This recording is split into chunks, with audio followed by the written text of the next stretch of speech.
Hey Scarlets, it's Mary Adele, sex educator. Here are my skates for my first episode of sex education. Wait, sex EduSkate. That's what I'm calling it. Anyway, happy to be here. Thanks for watching and listening and tuning in. So my first episode, I'm just going to give you a few quick facts about me and why I'm here and why I do what I do. So I'm a sexuality educator in training, should be fully certified by the end of 2020 through the American Association of Sexuality Educators, Counselors, and Therapists. I'm currently in classes with the Institute for Sexuality, Enlightenment, and Education.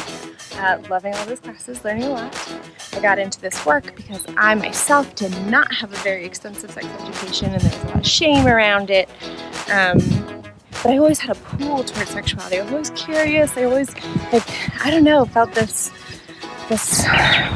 energy of I'd love to learn more about, sexual orientation and gender and kink and everything under sexuality. And as I've kind of talked about already, at least on my Instagram, sexuality is part of who we are. It's our day-to-day life.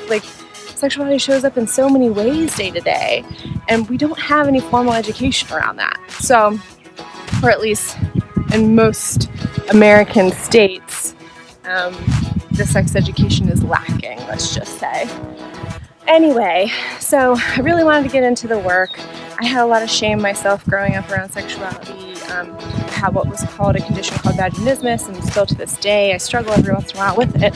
But what vaginismus is a condition that causes your pelvic floor muscles to spasm and tighten, and it makes any kind of insertion really, really hard or just impossible. And that can be in sexual encounters, but also going to the doctors or the gynecologist to get a pap smear. I was not able to do that without feeling really faint and woozy and panicky. And I think that had a lot to do with just feeling shame around sexuality. It wasn't talked about. I didn't talk about it. And yeah. So that's a little bit of my background. Did I cover everything I wanted to?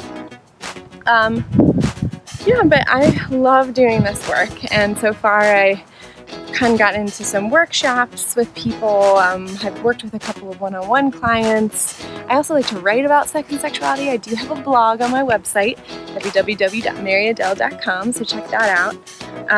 But I thought that this would be a really fun, I've always wanted to be a YouTuber. I think YouTubers are awesome.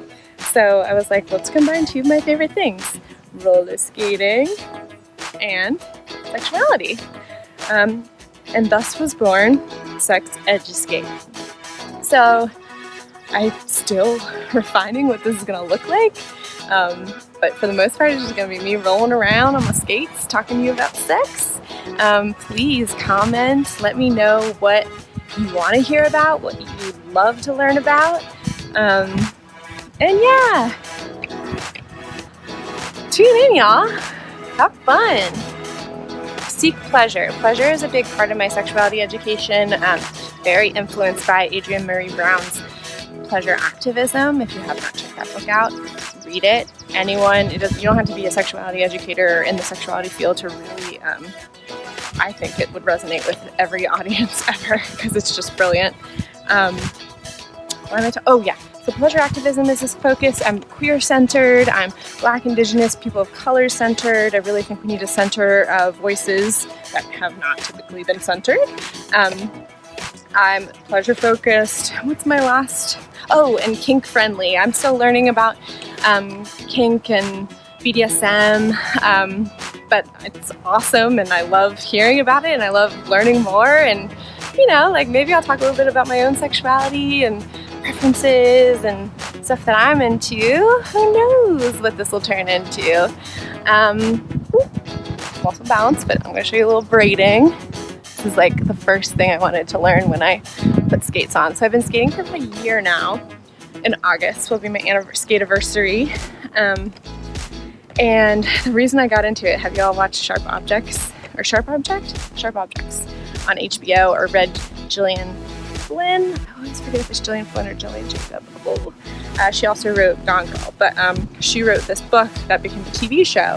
And in the TV show, don't want to give anything away, but one of my favorite characters is a roller skater, and I just saw her skating and I was like, oh my God, I don't know. I was like, you ever have that feeling where you're like, I have to do that. That is going to be my passion. I have to do that right now. So that's how I feel about roller skating. I love it. It's so much fun. I'm still learning a lot. There's a great skate community in Frederick. Anyway, so yeah, so I'm looking to gel the two, skating and sex education, because why not? One of my missions with my practice is, let's normalize these conversations. Let's make them empowering. Let's make them comfortable, but sometimes uncomfortable is okay too. Like, I think that's necessary. But let's make them joyful. Let's make them fun. Let's make it, I don't know, just less of a taboo subject so we all can feel more authentic and can be vulnerable. Let's center vulnerability. Let's open up brave spaces. Let's boost each other up. It's just like, there's so much beauty within sexuality. And of course there's so much trauma and there's so much, ugliness to everything in life, but sexuality as well. So I just want to open up these conversations. Let's talk about it. And I want to hear your thoughts. I want to know what's going on in your head. I want to take questions.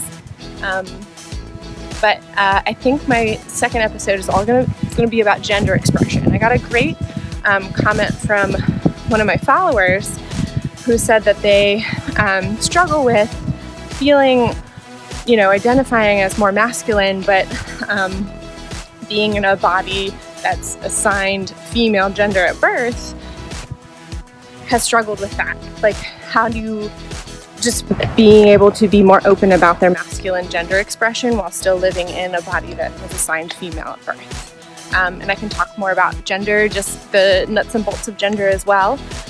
But just know that gender is complex. There's lots to talk about.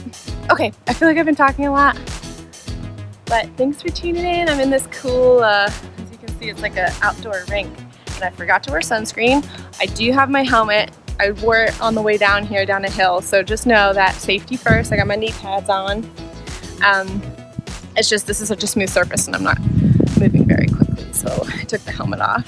But I forgot my sunglasses too. Sunglasses and sunblock. So I really need to wrap this up so that I don't burn my skin. Yeah, and I'll talk to y'all soon. Bye, Scarlet babes. Have a great day, night, morning, middle of the night, whatever you're doing.